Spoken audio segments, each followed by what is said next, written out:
ഇപ്പോഴുള്ളത് കണ്ണൂർ ജവഹർ സ്റ്റേഡിയത്തിലാണ്. ഇവിടെ നമുക്കൊപ്പം BJPയുടെ ദേശീയ വൈസ് പ്രസിഡന്റ്, അങ്ങനെ തന്നെയല്ലേ പദവി, ഞാൻ ഇടയ്ക്ക് മറന്നു പോകാറുണ്ട് പദവി തന്നെയല്ലേ, ഹജ്ജ് കമ്മിറ്റി ചെയർമാനും കൂടിയായ ശ്രീ AP അബ്ദുള്ളക്കുട്ടി നമുക്കൊപ്പം ഉണ്ട്. നമസ്കാരം.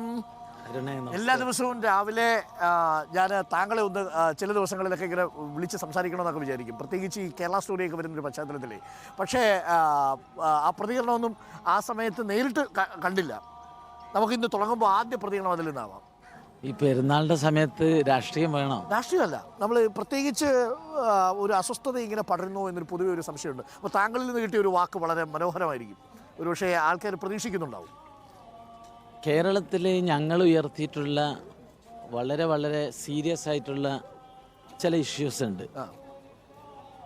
അതിൻ്റെ ഏറ്റവും വലിയ ഉദാഹരണമാണ് കേരളത്തിൽ നിന്ന് പ്രണയിച്ച് ISISൽ പോയിട്ടുള്ള നിമിഷ. ആ കുട്ടിയുടെ അമ്മയുടെ കണ്ണീര് ഇപ്പോഴും പറ്റിയിട്ടില്ല. ചിലപ്പോൾ ഈ സിനിമ അത്തരം ഇഷ്യൂസ് ജനങ്ങളുടെ മുമ്പിൽ കൊണ്ടുവരുന്നതാണ്. ഇനി അത് സംബന്ധിച്ച് അഭിപ്രായ വ്യത്യാസം ഉണ്ടാവാം, പക്ഷേ ഒരു സിനിമ എന്ന നിലയിൽ അതിനെ വിട്ടേക്കണം. സിനിമയെന്ന് മാത്രം കണ്ടാൽ മതി. തീർച്ചയായും. കാരണം നമ്മളെ കേരളത്തിൽ ഇപ്പോൾ സംഭവിക്കുന്ന മിസ്റ്റർ പിണറായി ഒക്കെ ചെയ്യുന്നത് ഏത് വിഷയവും രാഷ്ട്രീയമാക്കി മാറ്റുകയാണ്. അതിൽ വർഗീയതയുടെ ചോയുള്ള ഒരു രീതിയിലാണ് അവതരിപ്പിക്കുന്നത്. വളരെ സങ്കടമാണ്, അത് വളരെ ദുഃഖകരമാണ്. ഓക്കെ, ശരി, നമുക്ക് തൽക്കാലം അവിടെ നിർത്താം. സിനിമ എന്ന രീതിയിൽ തന്നെ കണ്ടാൽ മതി എന്നുള്ളതാണ്, അത് അവർക്ക് വിട്ടുകൊടുക്കുക. അപ്പോൾ ഈദ്ഗാഹിന് എത്തിയിരിക്കുന്നു. കണ്ണൂർ തന്നെ ഉണ്ടായിരുന്നോ കുറച്ച് ദിവസങ്ങളായിട്ട്? കണ്ണൂരുണ്ട്, കുടുംബസമേതം ഈദ്ഗാഹിന് വന്നതാണ്. മകനാണ്. പേരെന്താണ്? അമൽ. ഇപ്പൊ എന്താ ചെയ്യുന്ന മകൻ? MBA കഴിഞ്ഞപ്പോ എവിടെയായിരുന്നു? മണിപ്പാലായിരുന്നു. ഓക്കെ.